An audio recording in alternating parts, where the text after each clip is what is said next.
I will introduce the panelists, and perhaps I think as I introduce, you could come to the stage. We have this seating assignment over here. So our first honored guest, Fields medalist and member of the U.S. National Academy of Sciences, Professor Artur Avila from University of Zurich. Please welcome.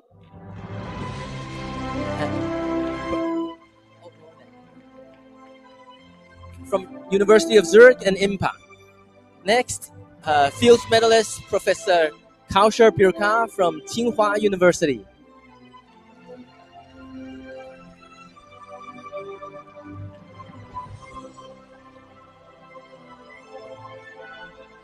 Next, we have Fields medalist and member of both U.S. National Academies, Professor Andrei Okunkov from Columbia University.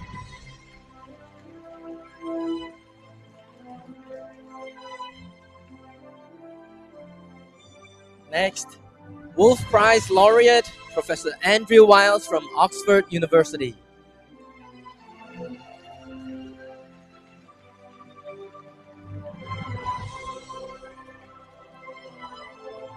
And last but not least, Tsinghua University Chair Professor, Director of Yale Mathematical Science Center's Fields medalist, foreign member of the Chinese Academy of Sciences, member of both U.S. National Academy, Professor Xingtong Yao. Okay, it's a great honor to be here on stage with all of you. We have some questions prepared. We were hoping for a somewhat spontaneous evening. We have some. So I wanted to start with the first question. Preparation.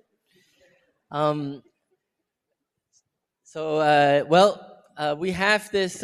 We've just seen 85.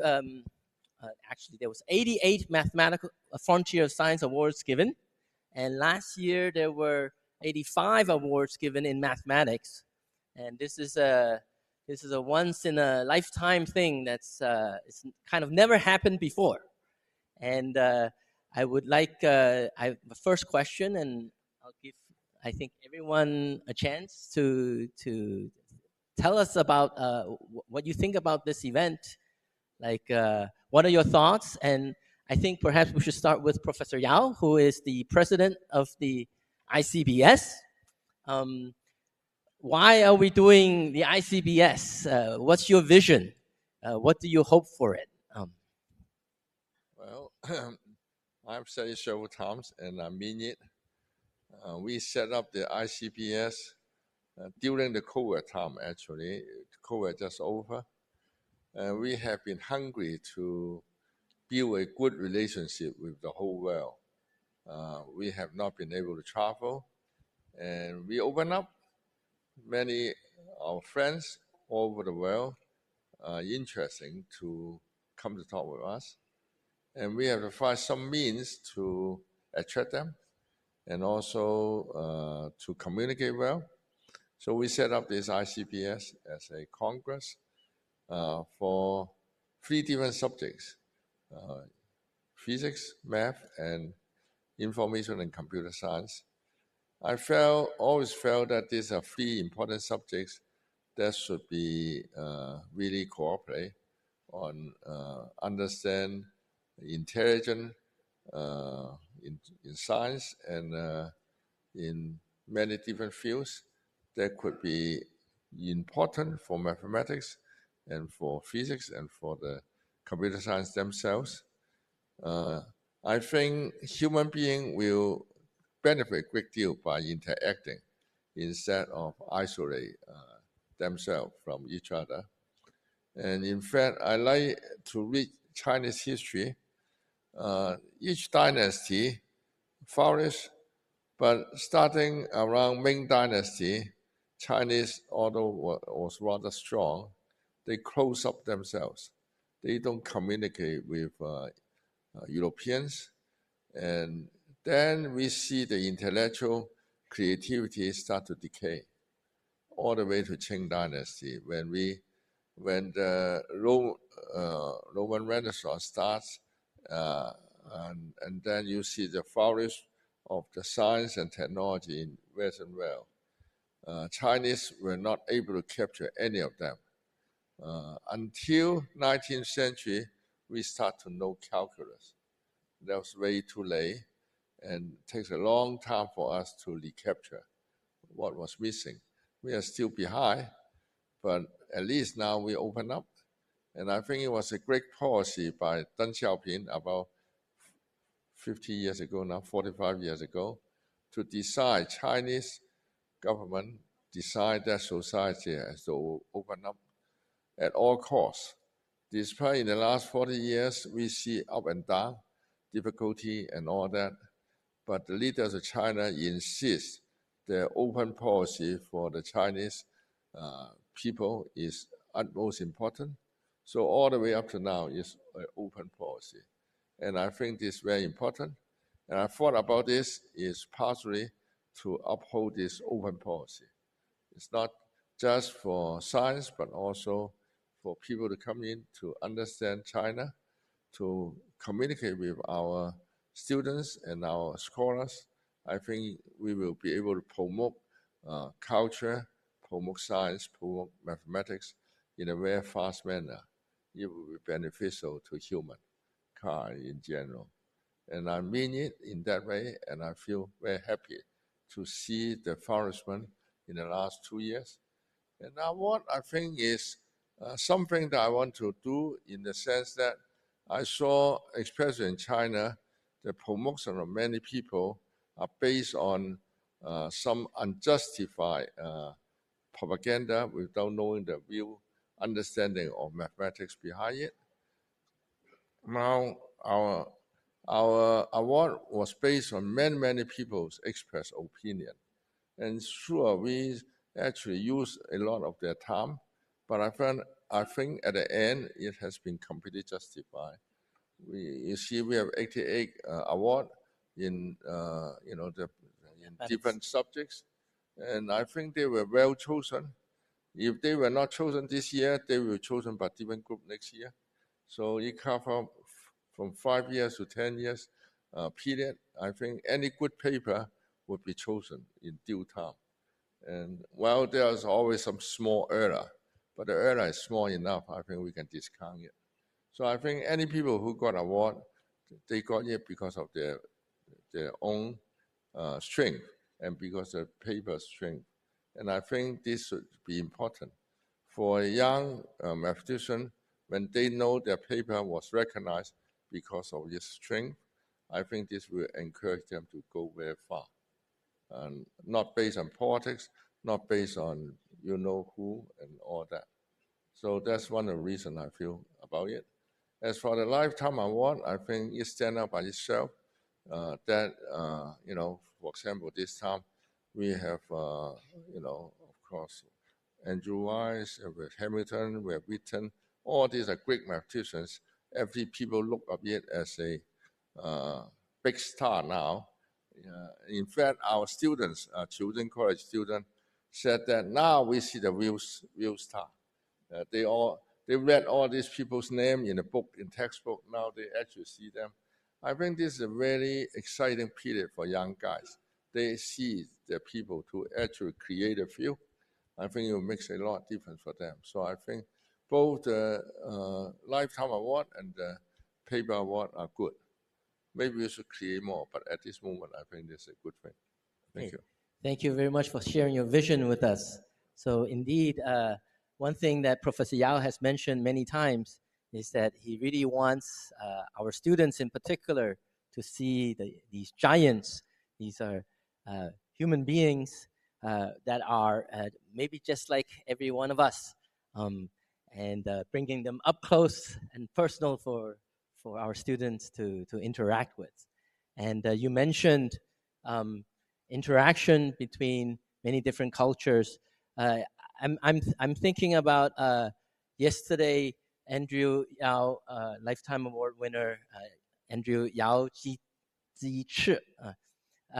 He mentioned how in computer science, now it's not just about computation cost, but it's also the communication cost that's one has to take into account. And I would imagine that the ICBS is moving in the direction of helping to bring down the communication cost.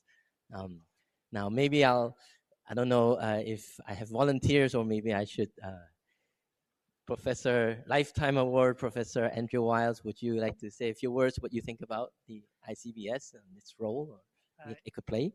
Yes, well, I completely agree with Professor Yao. I think mathematics has always thrived on unity of time and space. So one cannot imagine doing mathematics if we had to restart each generation from scratch. We depend on all our ancestors. It's the same in place.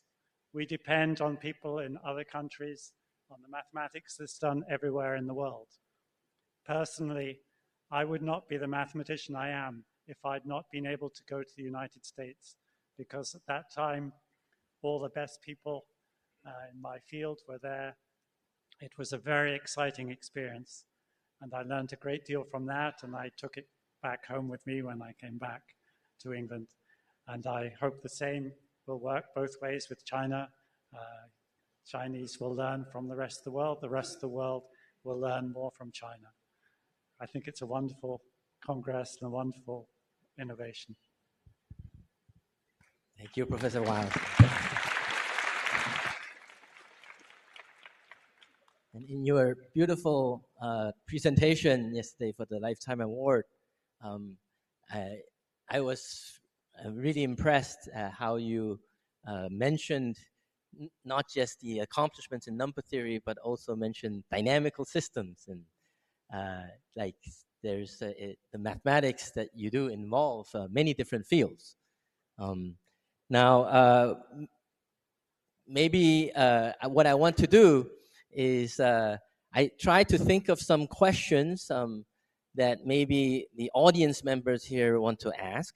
And so I want to bring kind of a change the subject a little bit. I want to share with you a colloquial term that I learned in China. I heard the president of the Tsinghua University use this before, so I think it's okay. It's called YYDS. I will explain what this acronym means. It means you are forever godlike. Okay, and so,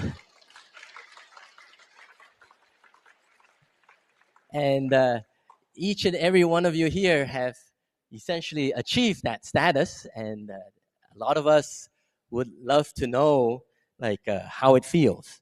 So, but I'm not going to ask you about that. What I would like to ask is it sounds like, okay, if you're Professor Yao, you're a teenager or maybe young 20s, and you see Calabi conjecture and you go solve it. Okay, maybe you didn't solve it the first time, but in 3 years, then you did it. Professor Wiles, Fermat's last theorem from his childhood, and spent 7 years in the Princeton attic. That's the story we hear in the news. And you solve it. It's like a fairy tale come true. But my question is, have you ever been scooped? I think we could have similar stories for everyone. But I want to learn about your stories about like a problem that maybe you spent a lot of time working on, and someone else got to it first. Are there stories like this that you can tell us? Anybody want to go first?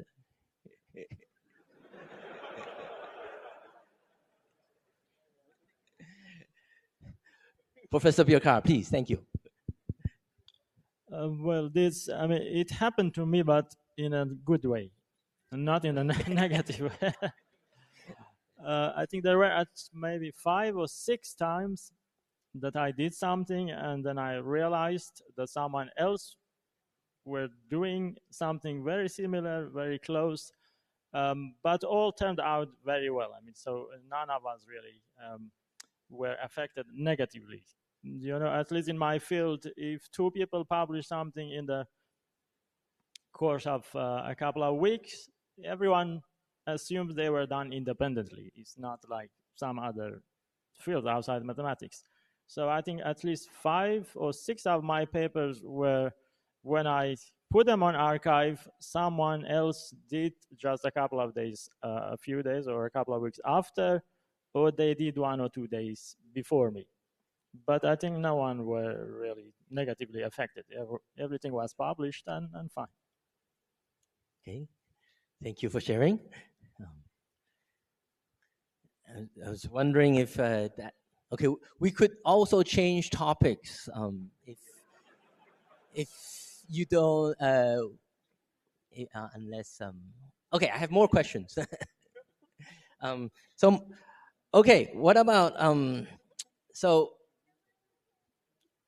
my question is then, like, how often does it happen? Like once a year, several times a year, or like this kind of thing being having, well, it's not really being scooped, I guess. That's your story is really happening at the same time. Okay, I maybe asked that question because I've been scooped many times.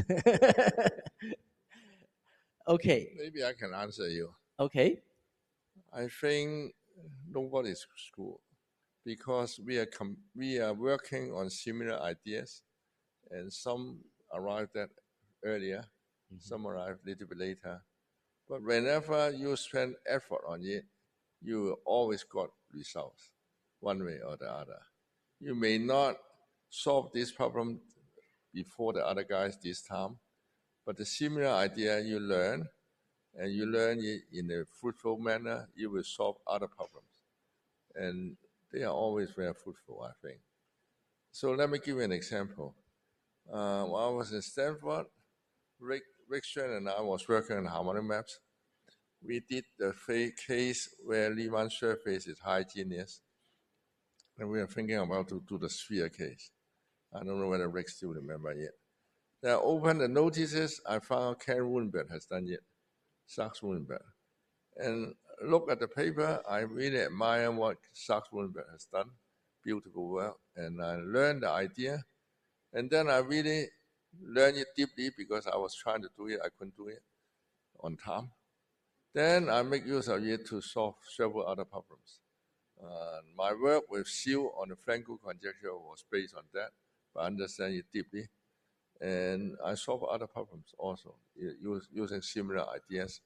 So I think you don't have to feel bad when you do something. Some other people arrive there first, but because you master the technology, you will be able to do some other things, and just by keep on thinking about it. I know this, I think, is a very healthy thing to happen, as long as you don't steal from other people completely, or the other people steal from you completely. But competition is good. okay. Thank you for the nice answer.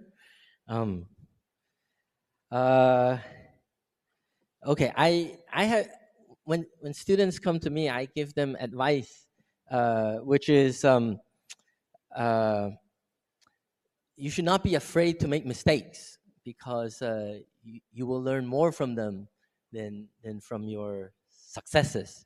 And I don't know if that's good advice.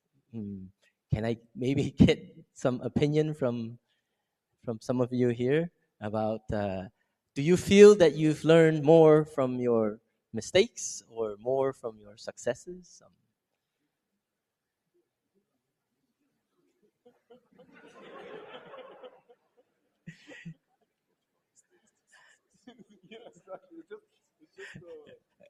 You know, there's a prior for everything, right? There are many more mistakes than successes. Therefore, you learn much more from them.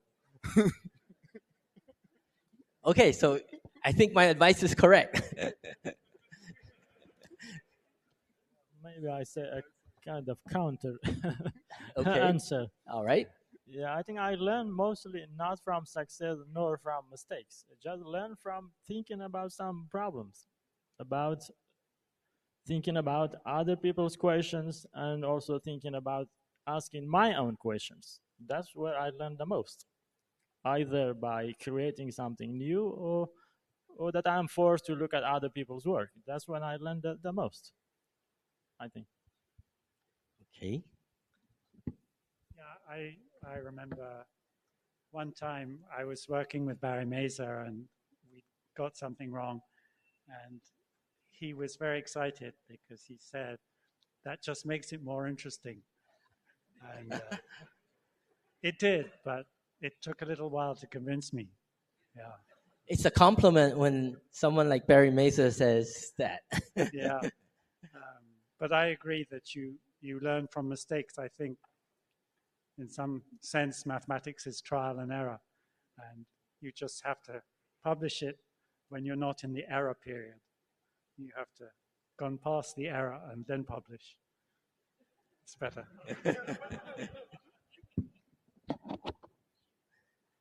Okay. All right. Okay. You all seem very confident, and I think a lot of us also want to feel like know how you do it.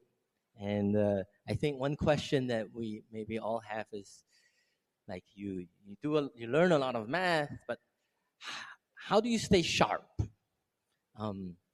Maybe I could help more precisely what I'm looking for. Like I think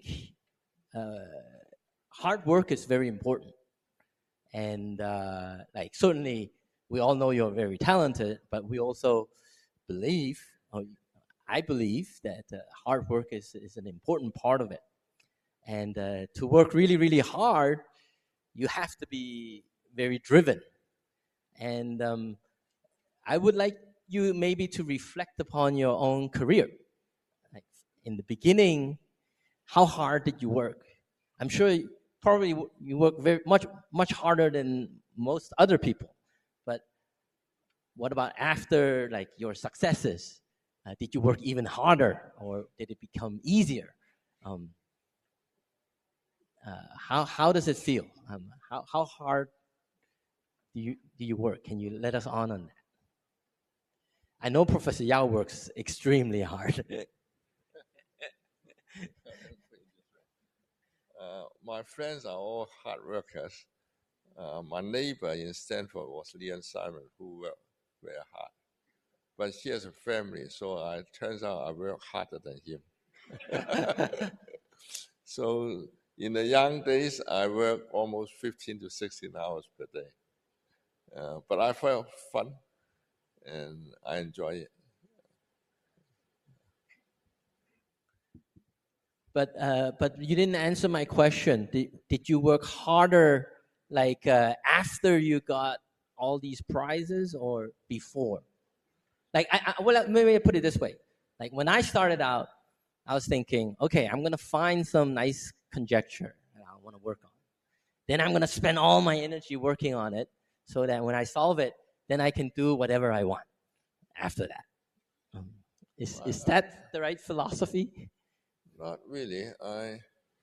Well, in 1976, I solved the Calabi conjecture, and somehow I got instantly famous by the end of 1976. But I do not feel that I should not work, and I actually immediately changed to work on some other subjects, minimal surface. I worked with Biomix on solving the embedding problem and some topological questions. I just found that exciting when I see an interesting problem. And I don't feel I will stop because it's so exciting to look at those beautiful problems. That's all it counts to me. It sounds like you worked even harder afterwards. I won't say even harder. I just enjoy it. I feel good to work on it. Okay. Yeah. Atua, you want to? Then I solved the positive mass conjecture with Rick by 1977, 1978. So there was a very fruitful years, I would say. Yeah, so I think that's helpful as just a general comment that there is some advantage as time goes by that which is not clear at all. Things that are not clear at all when you start become more evident. Like when you start, you're very worried about if you can succeed at all on problems. And there is also some kind of constraints. You are in the beginning of your career, and maybe a lot of things will be defined by some chance events that maybe you are starting to work, and one problem may determine what happens in the immediate future if you get a position, or maybe you have some problems in your beginnings, and you get very obsessed about getting your paper published in the best journal possible, and then sometimes it's something unfair happens, or maybe you get unlucky and someone scooped you and you get worried. So many things affect, but with time, there are many more events, and some just randomly, some will be beneficial and something will not be. You just get used to it, and you don't get so fixated on any specific thing. And with this attitude, you are kind of much more relaxed with respect to this. You keep working as much, but whenever something bad happens, you think that at some point something good will happen. You just wait, and you know that the scale where things happen is years, so you don't kind of expect for next month a compensation, but you just wait for time to put things fine for you again. I think it's a relaxing attitude to avoid, otherwise you get too obsessed and it's bad for you. Thank you. Can I ask on the previous question in terms of learning? And actually, I learn the most from other people, and in fact, the event like this, it's a great chance to talk to people and get explain something in simple words, just the essence of things. It's you get to the essence of things much quicker than by trying to read the papers from the beginning. Like for instance, my very good friend David, who's napping there in the first row, he got me into automorphic forms somehow, and I learned. Of course, he understands things so deeply. I just ask him, and he gives me a very direct answer. So great to see him. I haven't seen him since 2018, and bringing people together in one place where just can explain to each other in simple human way that what's the most important thing, where do you have to look at. That's just priceless. And I certainly, BIMSI is rather unique in this way that it or maybe China in general, but specifically BIMSI is an amazing place where you can bring people from every single country in the world, and they can talk to each other. There's so many people around in this meeting I want to talk to, and I want to learn something from them, maybe explain something in return. And the second thing is in terms of what Artur was saying. For me, it's also very important to let the things you already put in your head, let them roll there a little bit, and until until kind of the key sinks into the hole. You need some time for things to settle, and that's also extremely important. You shouldn't forget that. And so it's great that here at BIMSI there's above us a very nice park. If you need to go for a meditative walk, you can just go up there, and especially in the morning or the evening. And that's for me this kind of thing, when you go and walk and think about something, that's extremely important. Thank you for those insights. Professor Wiles, yes? Yeah, for your question about working hard, it's like asking a gambler how he keeps going. I mean, where mathematics, we enjoy it so much. The problem is not to work hard, it's to stop working when we need to. And yes. I say, for the sake of your own sanity, for the sake of your family and so on, at some point you have to do other things in life too. And I have to say, having a family, and especially having young children, they are not going to listen to excuses why you need to work. So I think that's, to spend time with your family takes you from your work. there's nothing else I really want to do besides that. So it's not a problem of working hard, it's a problem of stopping when I have to. It's an addiction. Love of math.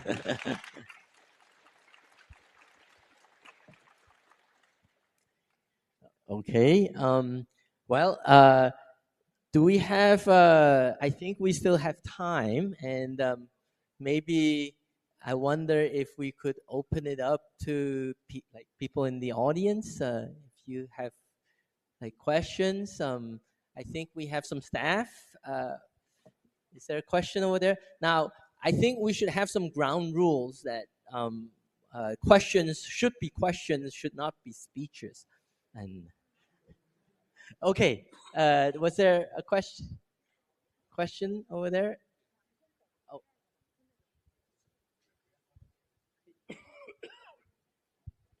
I would like to ask, currently, what is the most exciting field in mathematics, excluding your own one? Wow, that's a challenging one. Okay, the question is, well, for anyone to answer, what is the most exciting field in mathematics besides your own? Okay, maybe I think that's the answer was there already, but you kind of removed it. Oh. I think the most exciting field is what excites you the most. That's what you should.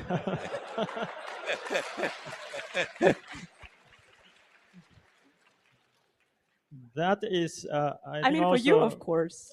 Partially answers the previous question about I think working that's hard. cheating. No, I think that also related to the previous question about working hard. I think in addition to working hard, what you really need is a very strong drive, internal drive that drives you to do something, whatever, that's mathematics or anything. And if you are very excited by any field, any problem in mathematics, then that's what you should go for, because that's probably also gives you the most chance of being successful. Because if you are not excited by whatever, then I think, well, you can succeed up to a certain extent, but to a very high level, working hard is simply not enough. It's necessary, but not enough. But you need really a very strong internal drive. I had a friend when I was a PhD student, I think he put it maybe in the most beautiful way. He said, you should be so motivated that if you don't think about it one day, you get stomachache. I think that's how it should be.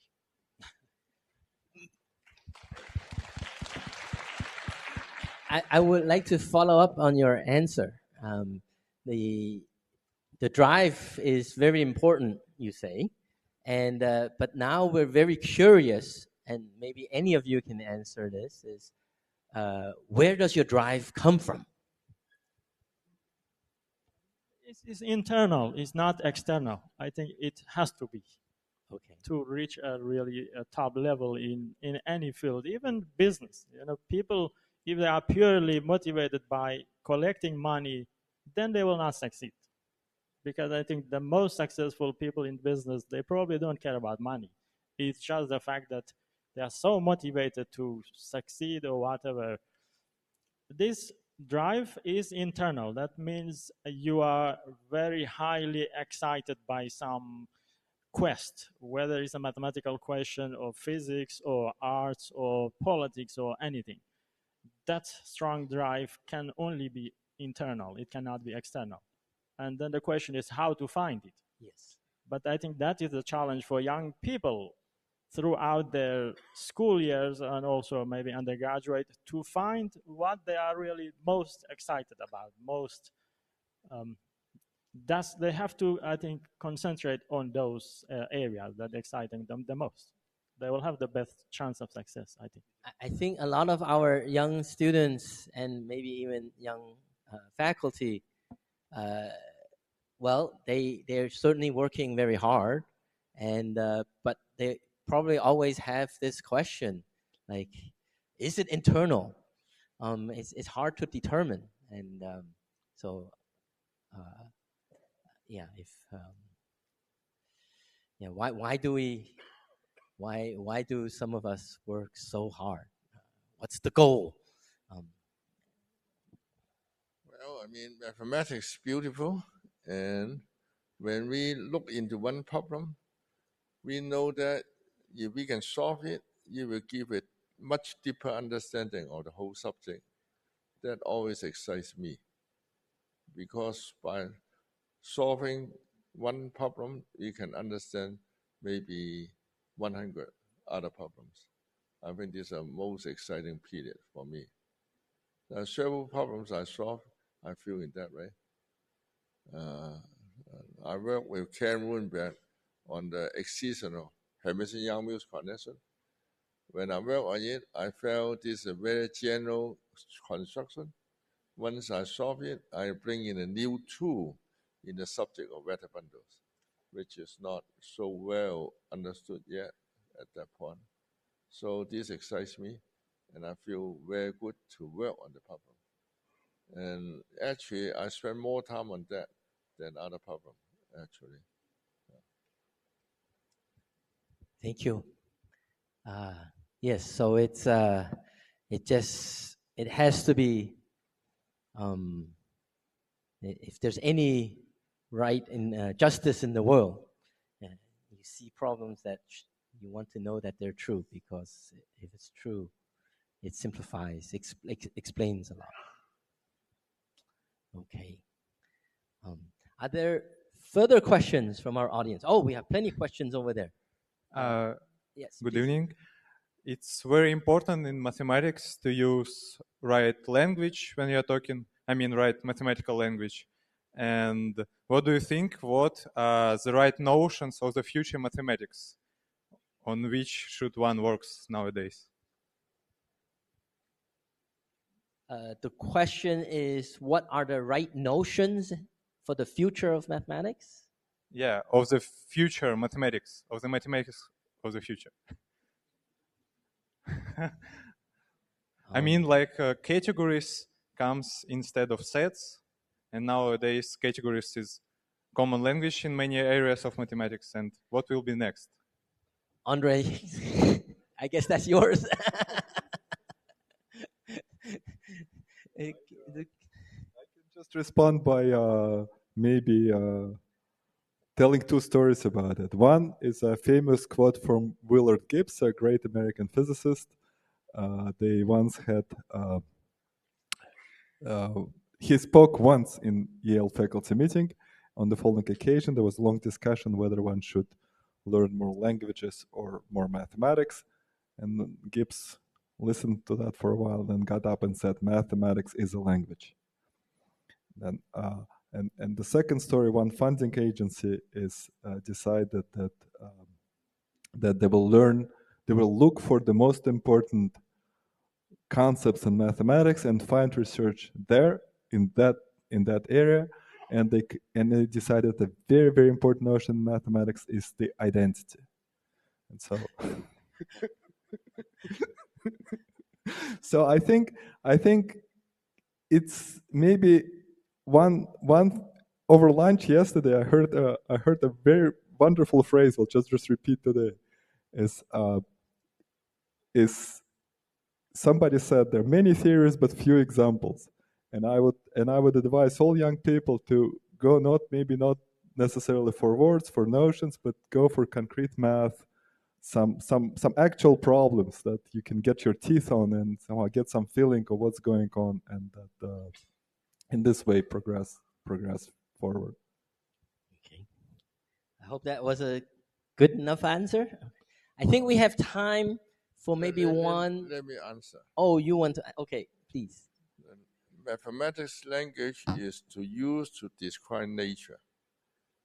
Only those languages that could adequately to describe nature will survive. You can be extremely fancy, but if nature does not choose your language, it will disappear. So you can be extremely fancy, but you don't have enough content, it will disappear by itself. That's my belief. Wow.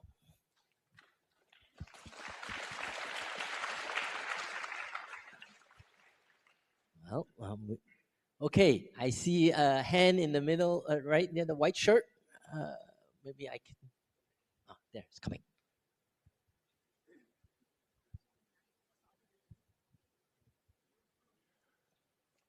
This question I'd like to ask Okokov. And some people believe that Russia is a nation good at algebra and representation theory. What do you think about this opinion?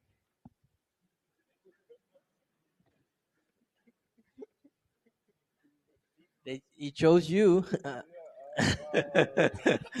It's partially correct, but only to a small fraction. Like for instance, my own. I mean, when when I was finishing university, everybody in Russia gets assigned every single profession in the country gets assigned some number, and my particular profession was number 010101, which means in the most important category, in the most important subcategory, it's the most important profession in all of the country, and that was mathematical analysis. So, thank you. Okay, so I think our time is up. So thank you very much for your insightful answers and sharing your inner beauty with us. Okay, one more round of applause for our distinguished guests. You can return to your seats.